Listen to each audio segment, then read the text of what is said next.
Hello students, good morning बेटा।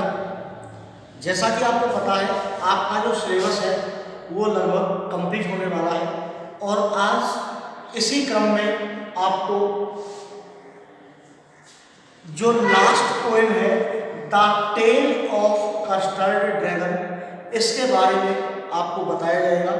तो देखिए, इस पोएम के बारे में आपको थोड़ा सा बता देता हूँ कि ये जो पोएम है ये एक बैलाड के रूप में लिखी गई है। सबसे पहले ये बता दूं आपको कि बैलाड होता क्या है। What is ballad? Means a song or poem that tells a story. Means ballad जो है वो एक गीत और कविता के रूप में होता है जो किसी कहानी के रूप में बताता है।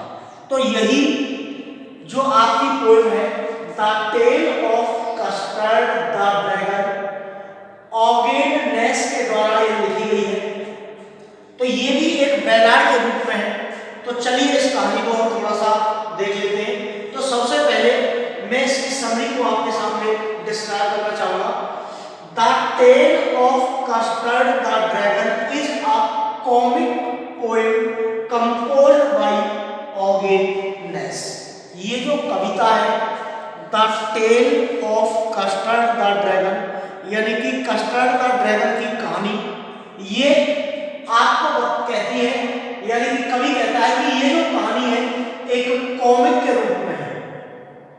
कॉमिक का मतलब है एक गीत के रूप में है, एक कविता के रूप में है, कंपोज्ड बाय, जिसको लिखा गया है ओगेन नेस के द्वारा।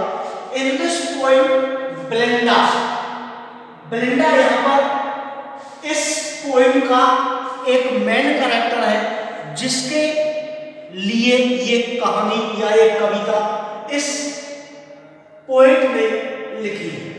तो in this poem Belinda shares her house with 4 pets.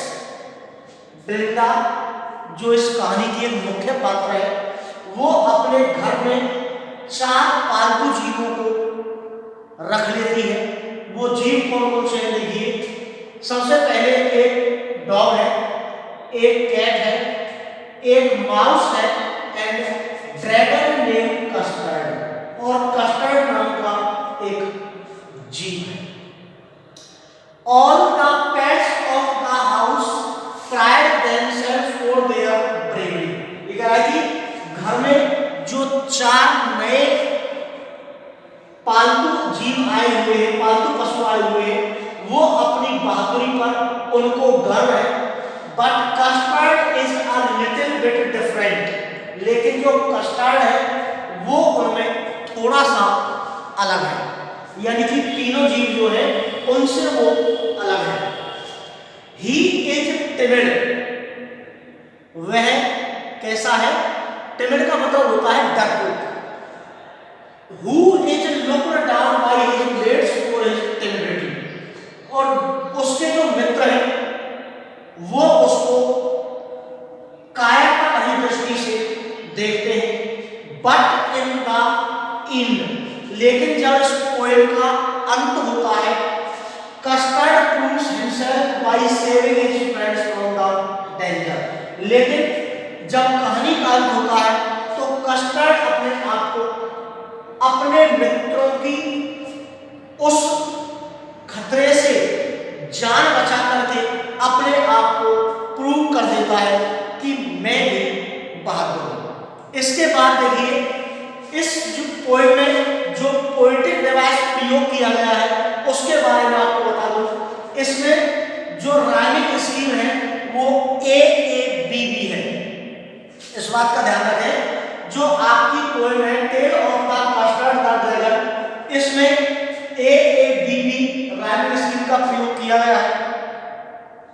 अच्छा जी, इसमें फिगर ऑफ स्पीच कौन कौन से प्रयोग किए गए हैं? सबसे पहले इसमें ऑक्सीमोरोन, जो कि पेट ड्रैगन फ्रेज के रूप में कवि ने लिखा है, यहां पर आपका ऑक्सीमोरोन आता है। इसके बाद सिमिली है। सिमिली में सिमिली कहां पर प्रयोग किया गया है? ये प्रयोग किया गया है आपने सेकंड पैसेज की थर्ड लाइन में। सेकंड पैसेज की थर्ड लाइन का मतलब है and the little yellow dog was sharp as mustard, यानी कि तुलना की गई है इसमें दो जीवों की आपस में, ठीक है। तो यहां पर क्या किया गया है, यानी कि जब हम दो जीवों की तुलना करते हैं आपस में, डिफरेंट थिंग्स, यानी कि डिफरेंट थिंग्स की आपस में जब तुलना करते हैं तो वहां पर यह सिमिली का प्रयोग किया जाता है। तो सेकंड पैसेज की जो थर्ड लाइन है मैंने पढ़ के सुनाई आपको, वहां पर सिमिली का प्रयोग किया गया है। इसके बाद मेटाफर, यानी कि ये जो पोएटिक डिवाइस है कब यूज किया जाता है, when a cover comparison is made between two different things और आइडियाज, दो चीजों या दो विचारों में अंतर को हम मेटाफर से तुलना करते हैं। तो इसमें थर्ड स्टैंजा की जो थर्ड लाइन है, थर्ड स्टैंजा की थर्ड लाइन है mouth like a fire place chimney for a knows, यानी कि उसके मुंह की तुलना एक ज्वालामुखी से की गई है और नाक की तुलना चिमनी से की गई है। इसलिए यहाँ पर कौन सा पोएटिक डिवाइस आया है, मेटाफर। इसके बाद आया है पर्सोनिफिकेशन, यानी कि फिफ्थ स्टैंजा की सेकंड लाइन। सबसे पहले आपको बता दूं कि पर्सोनिफिकेशन होता क्या है, ये human qualities on something that is not human, यानी कि ये जो पोएटिक डिवाइस है ये मनुष्य के अंदर, यानी कि मनुष्य हो या ना हो, लेकिन जब वो मनुष्य के रूप में उसका शो किया जाता है तो उसके अंदर जो क्वालिटीज होती हैं उनको हम कहते हैं पर्सोनिफिकेशन। तो ये फिफ्थ स्टैंजा की सेकंड लाइन में है, ठीक है। कौन सा है, Ink Blink and Mustard they rudely called him Percival, इसमें पर्सोनिफिकेशन का प्रयोग किया गया है। इसके बाद है ओनोमेटोपिया, ये जो पोएटिक डिवाइस है ये आपका कहां पर प्रयोग किया गया है। पहले मैं आपको ये बता दूं कि ओनोमेटोपिया होता क्या है। The poetic device is used when a word is used to describe a sound, यानी कि एक आवाज को डिस्क्राइब करने के लिए हम जिस फिगर ऑफ स्पीच का प्रयोग करते हैं उसको हम कहते हैं ओनोमेटोपिया, यानी कि सिक्स्थ स्टैंजा की सेकंड लाइन में प्रयोग किया गया है। कैसे कि and blink sad which is giggling a mouse. इसके बाद कंपाउंड वर्ड का मतलब है जब हम दो शब्दों को जोड़ करके एक शब्द बना देते हैं।